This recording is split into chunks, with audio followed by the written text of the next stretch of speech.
Hello students, I am Jitendra Gogia. आज आपके साथ लेके आया हूँ नया सेशन वॉइस का, जिसमें आज हम डिस्कस करेंगे कि वॉइस क्या है, इसके टाइप्स क्या हैं और किस तरह से हम इनको चेंज करते हैं।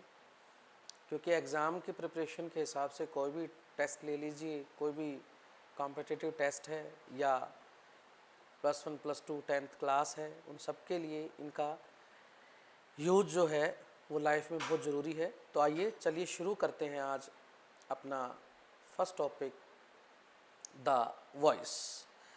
देखिए, वॉइस आपके सामने आपको कई जगह लिखा मिलेगा द वॉइस, कई जगह आपको मिलेगा एक्टिव वॉइस, पैसिव वॉइस। इसी के बारे में आज हम चर्चा करने जा रहे हैं। तो शुरू करते हैं आज का अपना वीडियो, द वॉइस। देखिए डियर स्टूडेंट्स, वॉइस की जब हम बात करते हैं, the voice is the form of the verb that indicates that subject of a verb acts और is acted upon.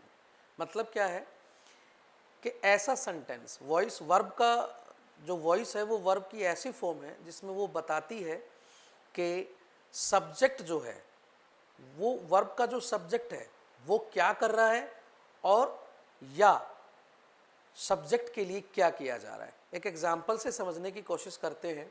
Lata sings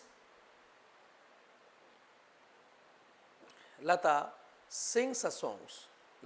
ये subject of a verb act है। इसमें जो सब्जेक्ट है वो काम कर रहा है। आप देखिए, लता गाना गाती है, लता गाना गाती है। अब नेक्स्ट सेंटेंस देखिए, a song is sung by Lata. Lata के द्वारा गाना गाया जाता है। इसका मतलब यहाँ पर सब्जेक्ट के लिए कुछ किया गया है। तो यही डिफरेंस है एक्टिव और पैसिव वॉइस में। अगर हम ऊपर वाले सेंटेंस को देखें तो ये एक्टिव सब सेंटेंस बन जाता है, क्योंकि यहाँ पर सब्जेक्ट कार्य काम कर रहा है। लेकिन जो सेकंड है वो पैसिव बन जाता है, क्योंकि यहाँ सब्जेक्ट के लिए किया जाता है। मीनिंग दोनों का सेम है, कोई चेंज नहीं है, लेकिन फ़र्क यही आता है कि एक्टिव क्या है और पैसिव क्या है। चलिए नेक्स्ट चलते हैं। अब हम इसकी अगर बात करें, एक्टिव वॉइस क्या, एक्टिव वॉइस क्या है? When the subject of verb, when the subject of a verb acts, the verb is said to be in the active voice. जैसे कि मैंने बताया कि जिसमें सेंटेंस में सब्जेक्ट काम करता है या सब्जेक्ट के कुछ करता है तो उसको एक्टिव वॉइस कहते हैं। Sentence, I made a mistake, मुझसे गलती हो गई, तो आई में या सब्जेक्ट से गलती हुई है, तो ये एक्टिव वॉइस है। क्या है ये? एक्टिव वॉइस है। लेकिन जब पैसिव की बात करते हैं तो वही चेंज हो जाता है। मिस्टेक वाज मेड बाय मी, मेरे द्वारा एक गलती की गई, तो ये एक पैसिव सेंटेंस बन जाता है। तो आप समझ ही गए होंगे कि यहाँ पर एक्टिव वॉइस और पैसिव वॉइस, वॉइस के दो टाइप आते हैं, जिसमें एक एक्टिव आता है और एक पैसिव आता है। चलिए अब बात करते हैं कि एक वॉइस, एक्टिव वॉइस से पैसिव वॉइस चेंज करने के लिए हमें 5 स्टेप, कितने स्टेप्स?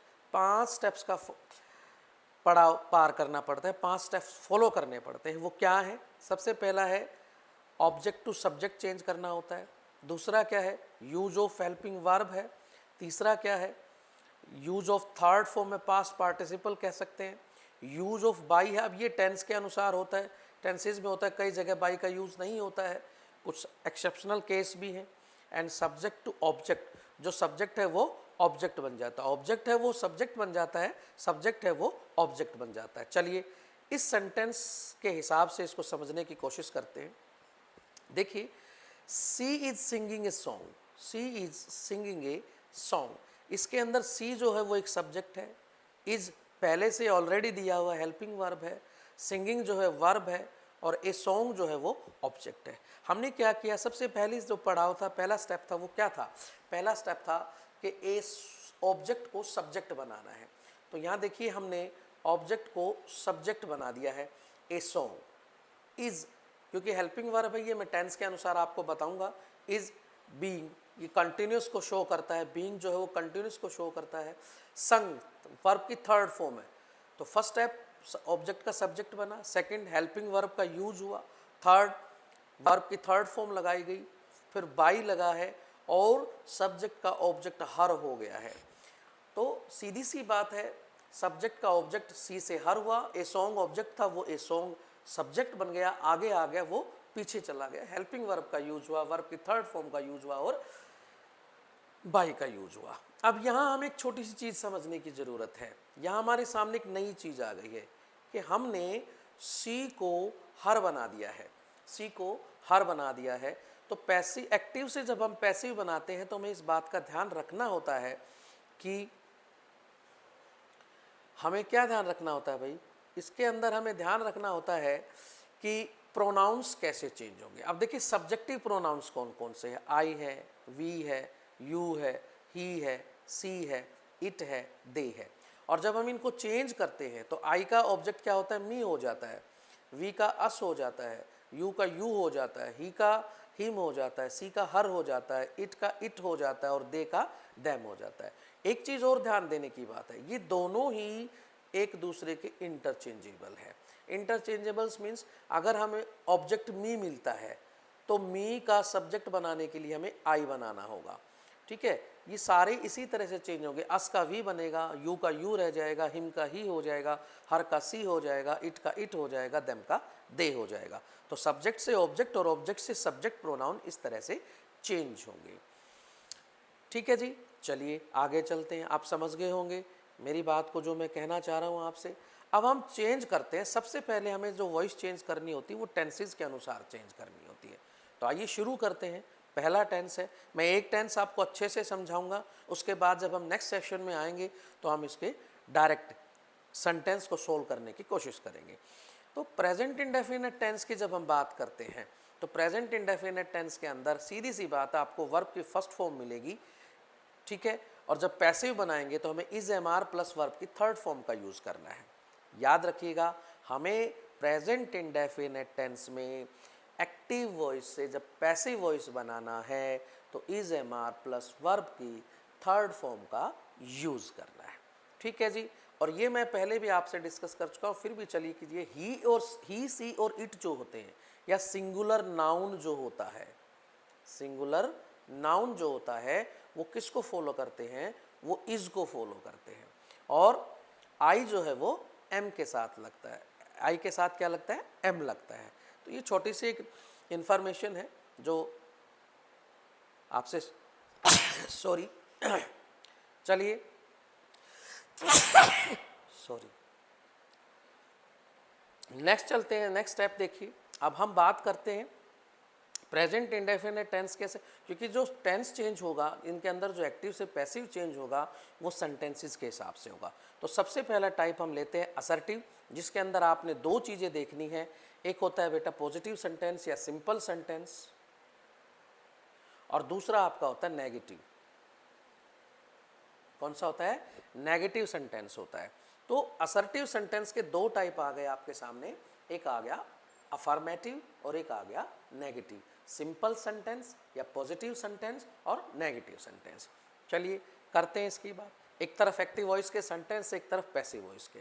जैसे मैंने कहा था कि आपको एक्टिव वॉइस में वर्ब की फर्स्ट फॉर्म मिलेगी। आप देखिए वर्ब की फर्स्ट फॉर्म है, ठीक है, हर जगह आपको वर्ब की फर्स्ट फॉर्म मिल रही है। तो ही हेल्प्स मी, वह मेरी मदद करता है। He helps me, he subject है, हेल्प वर्ब है, मी जो है आपका ऑब्जेक्ट है। अब हम चेंज कर रहे हैं, मी का ऑब्जेक्ट क्या सब्जेक्ट क्या बना दिया हमने, आई बना दिया। क्या बना दिया, आई बना दिया। आई के साथ हेल्पिंग वर्ब क्या लगेगी, एम लगेगी, लग गई है। फिर हमने कहा कि वर्ब की थर्ड फॉर्म का यूज होगा, थर्ड स्टेप। तो हेल्प की थर्ड फॉर्म क्या हो गई, हेल्प्ड हो गई। फिर फोर्थ स्टेप क्या कहा था हमने, बाई का यूज होगा, हमने बाई लगा दिया। और फिफ्थ स्टेप में कहा था हमने सब्जेक्ट का ऑब्जेक्ट बनेगा, तो यो ही का क्या बन गया, हिम बन गया। जैसे हमने प्रोनाउन का चेंज किया था। इजी, इजी है। फिर देखिए नेक्स्ट सेंटेंस देखिए, और अच्छे से समझ में आएगा। दे प्ले क्रिकेट, यहाँ दे क्या है, सब्जेक्ट है, प्ले क्या है, वर्ब है, first form of the verb है, क्रिकेट क्या है, ऑब्जेक्ट है। इसको चेंज करते हैं। चेंज किया हमने, क्रिकेट को जो ऑब्जेक्ट था उसको क्या बना दिया हमने, सब्जेक्ट बनाया। दूसरा स्टेप हेल्पिंग वर्ब, क्योंकि प्रेजेंट इंडेफिनिट है तो मैंने कहा आपको हमेशा किसका यूज़ करना है, इज एम आर का यूज़ करना है। तो यहाँ क्रिकेट सिंगुलर है तो क्या लगेगा, इज लग जाएगा, लग गया है। वर्ब की थर्ड फॉर्म का यूज़, प्ले की थर्ड फॉर्म क्या हो जाएगी, प्लेड हो जाएगी, बाई लगेगा, और दे का क्या बनेगा, देम बनेगा। तो they play cricket, cricket is played by them. You sing songs, तुम गाने गाते हो, तुम गाने गाते हो। तो सॉन्ग्स ऑब्जेक्ट है, इसका सब्जेक्ट बनाया हमने सॉन्ग्स, हेल्पिंग वर्ब प्लूरल है इसलिए आर लग गया है, सॉन्ग्स आर, सिंग का थर्ड फॉर्म संग हो गया, बाई हो गया और यू का यू रह गया। तो you sing songs, songs are sung by you. ये हमने असर्टिव सेंटेंस के अंदर अफर्मेटिव सेंटेंस या पॉजिटिव सेंटेंस की बात की। जब नेगेटिव होगा तो आपको उसमें नई चीज़ देखने को मिलेगी। प्रेजेंट इंडेफिनिट के नेगेटिव सेंटेंस जब भी होते हैं तो उनमें डू या डज का यूज़ होता है, डू या डज का यूज़ होता है। तो यहाँ डू और डज मिलेगा, आपको क्या करना है वही चेंज करना है, is am are plus third form का यूज़ करना है। पहला सेंटेंस देखिए, he does not fly kites, वो पतंग नहीं उड़ाता है। क्लाइट्स, अब काइट्स प्लूरल है, वो पतंगे, पतंग जो प्लूरल है वो नहीं उड़ाता है। तो काइट्स के साथ क्या लग जाएगा, हेल्पिंग वर्ब लगेगी आर, काइट्स आर। नोट जहाँ था वहीं रहेगा, नोट कहाँ था, हेल्पिंग वर्ब के बाद था, तो यहाँ भी हेल्पिंग वर्ब के बाद ही रहेगा। ठीक है, तो he does not fly kites, तो kites are not flown by him, fly की थर्ड फॉर्म क्या हो गई, फ्लोन हो गई।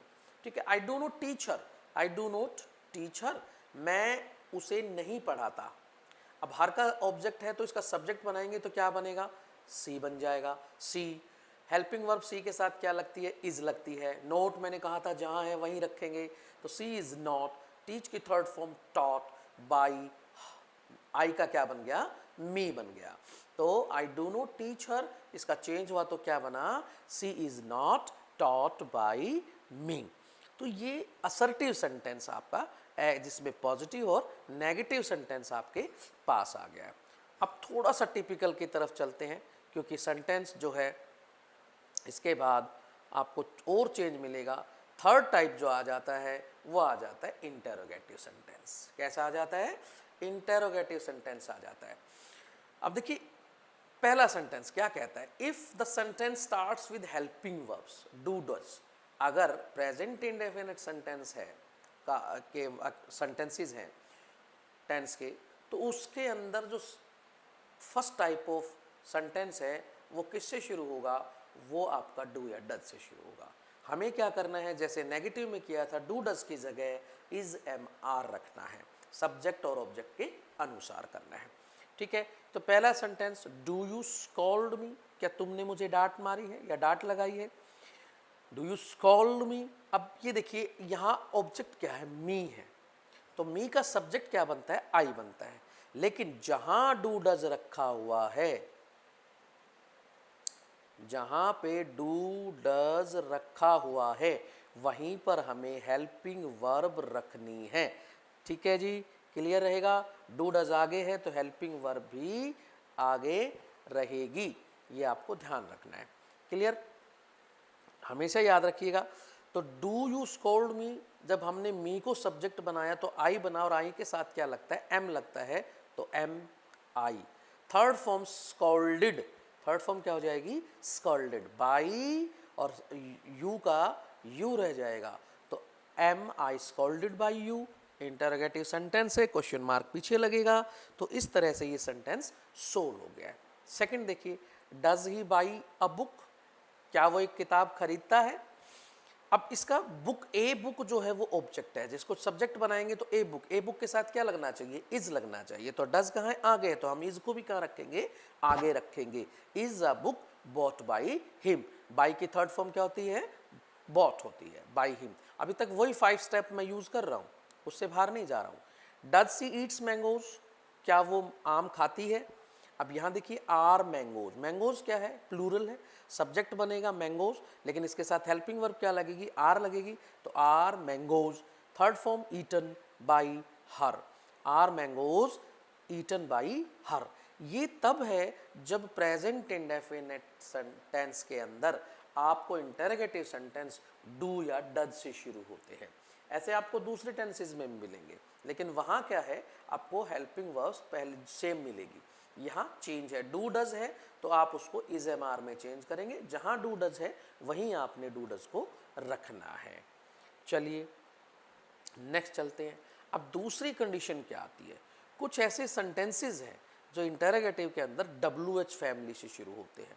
कहाँ से शुरू होते हैं? WH फैमिली से। आपको एग्जाम्पल देता हूँ, घबराने की कोई ज़रूरत नहीं है, इनका कोई वो ज़्यादा डरने की ज़रूरत नहीं है। वाई वाला आ जाए, आपका वाई है, वैन है, वेयर है, ये तीन ऐसे हैं, या हाउ है, ठीक है। यहाँ मैं हु को थोड़ा सा रोक देता हूँ क्योंकि हु के बारे में हम बाद में डिस्कस करेंगे।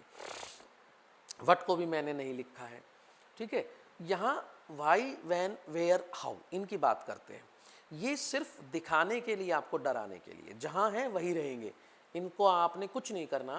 केवल क्या ध्यान रखना है, इससे पहले जो हमने कौन से सेंटेंस किए थे, इससे पहले वाले सेंटेंस हमने किए थे इंटेरोगेटिव के अंदर जब हेल्पिंग वर्ब डू डज से शुरू होते हैं, वही मान के चलिए। पहला sentence when do you see films, दूसरा है why does he abuse me, how does she make coffee. मैं थोड़ी देर के लिए इनको अगर छुपो दूँ, इनको मैं रोक लूँ, तो हमारे पास क्या बचता है? Do you see films. आप चेंज कीजिए, डू यू सी फिल्म्स क्या किया? Do you see films. तो सी फिल्म्स जो है यहाँ पे ऑब्जेक्ट है, इसका सब्जेक्ट बना फिल्म्स, और फिल्म्स जब डू से शुरू है, ये प्लूरल है, तो क्या लगेगा? आर, तो हमने आर को आगे लिखा, are films. Third form seen by, you का यू रह जाएगा। वहन को क्या किया हमने? वापस से वहीं पे रख दिया। तो बगैर कुछ सोचे वहन को सबसे पहले रखो, वाई को रखो, हाउ को रखो और वेयर को रखो। इनको छेड़ने की जरूरत नहीं है, जहाँ हैं वहीं रखो, और आप जो हेल्पिंग वर्ब वाले थे उसी तरीके से चेंज कर दो। वाई डज ही अब्यूज मी, देखिए मैंने वाई को पहले ही लिख दिया है। फिर मी का क्या है? आई, आई के साथ क्या लगता है? एम, तो am I abused by him. Why am I abused by him, उसके द्वारा मुझे गाली क्यों दी गई? How does she make coffee, तो हाउ को मैंने पहले ही लिख दिया है। कॉफ़ी के साथ क्या लगेगा? इज लगेगा, तो इज कॉफ़ी। मेक का होता है थर्ड फॉर्म मेड, ठीक है। By her, by her. तो इस तरह से जो है वो चेंज हो जाता है। नेक्स्ट जो कंडीशन आती है वो वट की आती है। किसकी आती है? वट की। देखिए वट जो है ना, वो क्या है बेटा जी?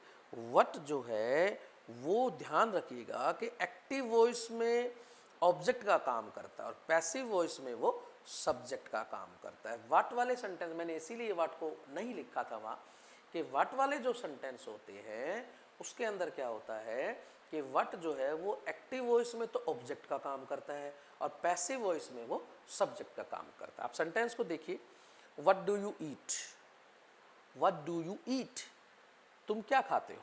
अब यहाँ व्हाट ऑब्जेक्ट का काम कर रहा है, तुम ऑब्जेक्ट बना हुआ है, हम व्हाट को वहीं रखेंगे, ठीक है।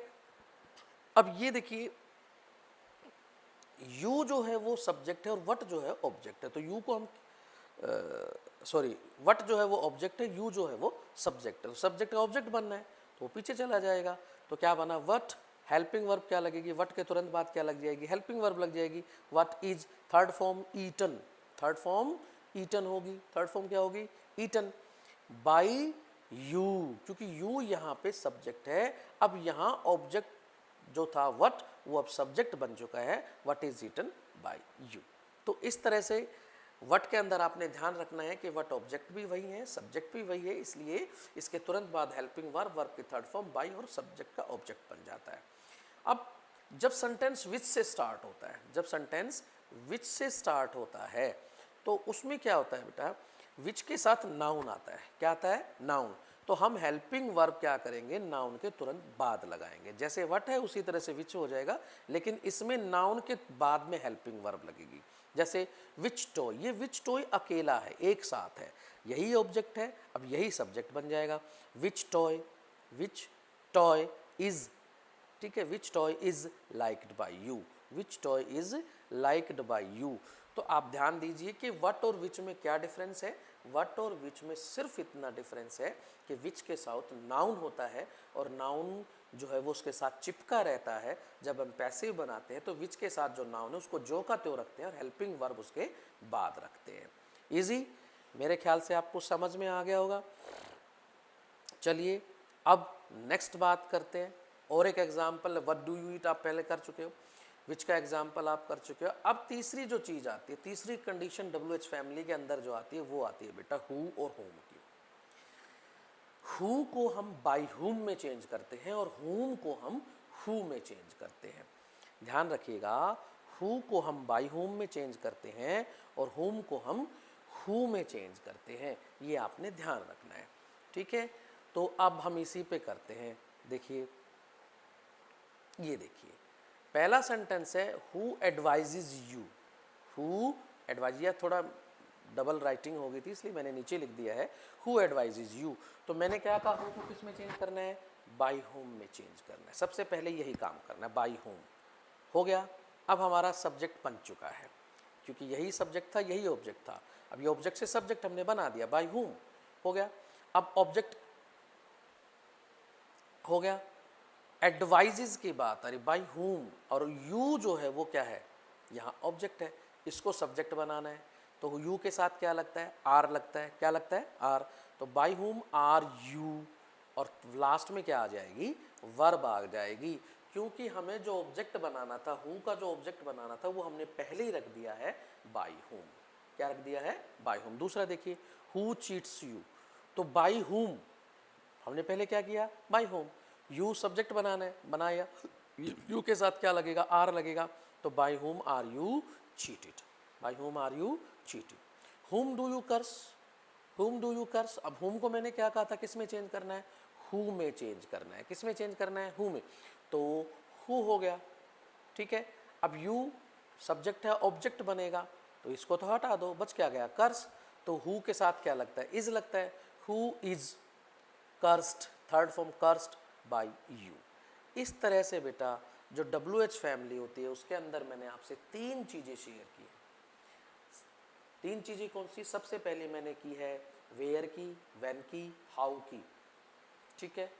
दूसरी कंडीशन मैंने आपके साथ शेयर की व्हाट और विच की। व्हाट में मैंने क्या कहा, यही सब्जेक्ट होता है यही ऑब्जेक्ट होता है, इसके तुरंत बाद हेल्पिंग वर्ब रख दी जाती है। विच के अंदर क्या होता है, विच के साथ नाउन अटैच होता है तो उसके तुरंत बाद हेल्पिंग वर्ब रखी जाती है, ठीक है। हु के लिए मैंने क्या कहा, हु को बाई हुम में चेंज करते हैं, बाकी सब चेंज हो जाएगा। होम को हु में चेंज करते हैं। तो इस तरह से चारों टाइप के जो सेंटेंसेस हैं वो आपके कवर हो जाते हैं। तो सबसे पहले मैंने आज 2 बातें की आपसे कि वॉइस जो है वो 2 टाइप की है।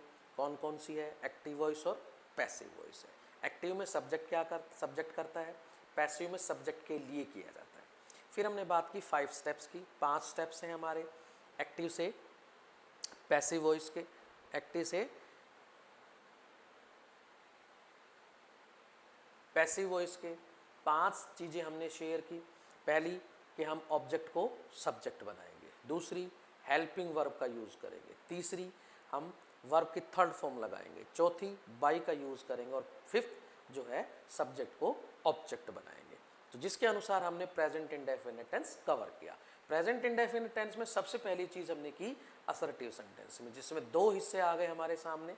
कौन कौन से आ गए, एक आ गया पॉजिटिव और एक आ गया नेगेटिव। एक आ गया पॉजिटिव और एक आ गया नेगेटिव, ठीक है।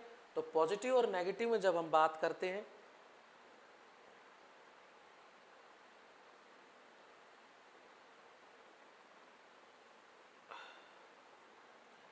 तो पॉजिटिव और नेगेटिव में जब हम बात करते हैं तो पॉजिटिव के अंदर हमने एग्जांपल किया कि आपको सब्जेक्ट मिलेगा, वर्ब की फर्स्ट फॉर्म मिलेगी, ऑब्जेक्ट मिलेगा। आप चेंज कर दीजिए, वर्ब की फर्स्ट फॉर्म है तो आपको प्रेजेंट इंडेफिनिट टेंस में इज एम आर का यूज करना है।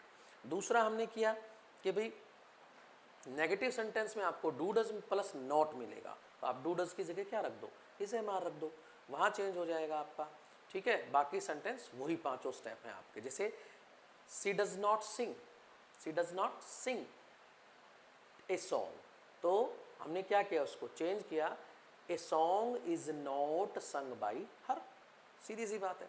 फिर इसके बाद आया इंटरोगेटिव सेंटेंस। इंटरोगेटिव में सबसे पहले हमने वाई, व्हेन, वेयर, हाउ इनकी बात की, और मैंने कहा कि इनको आप सीधा रहने दें, जैसे आप डू डज वाला चेंज करते हैं वैसे ही चेंज करें, इनको आगे जो का तो रख दें। फिर हमने तीसरी कंडीशन इसके अंदर जो दूसरी कंडीशन की वो की व्हाट और विच की। व्हाट का मैंने कहा कि व्हाट सब ऑब्जेक्ट होता है, पैसिव में वो सब्जेक्ट बनता है, उसके तुरंत बाद हेल्पिंग वर्ब का यूज हो जाता है। थर्ड मैंने बात की विच की, विच के साथ नाउन अटैच होता है, तो नाउन अटैच होता है तो आप उसके तुरंत बाद हेल्पिंग वर्ब रखेंगे। हु को बाई हुम में और हुम को हु में चेंज करते हैं। तो मैं उम्मीद करता हूँ कि आपको आज का जो सेशन है वो अच्छे पसंद आया होगा और आपको भविष्य में फ़ायदा करेगा। मुझसे कोई छोटी मोटी त्रुटि रह गई हो तो आप ज़रूर मुझसे शेयर करें। और अगर आपको मेरी वीडियो अच्छी लगी हो, मेरी पढ़ाई में आपको कुछ फ़ायदा किया हो या करता हो, तो आप प्लीज़ मेरे चैनल को सब्सक्राइब करें, लाइक करें और उसे शेयर करें। और मैं गोगिया, जितेंद्र कुमार गोगिया, आपके साथ बना रहूँगा और इसी तरह से आपके साथ इंग्लिश ग्रामर टॉपिक्स जो है वो शेयर करता रहूँगा। आप मुझसे डिमांड करेंगे, मैं उसी तरह का टॉपिक आपके साथ शेयर करता रहूँगा, लेकिन मैं 1 बाय 1 हर टॉपिक्स को क्लियर करने की कोशिश करूँगा। ठीक है, thank you very much and bye.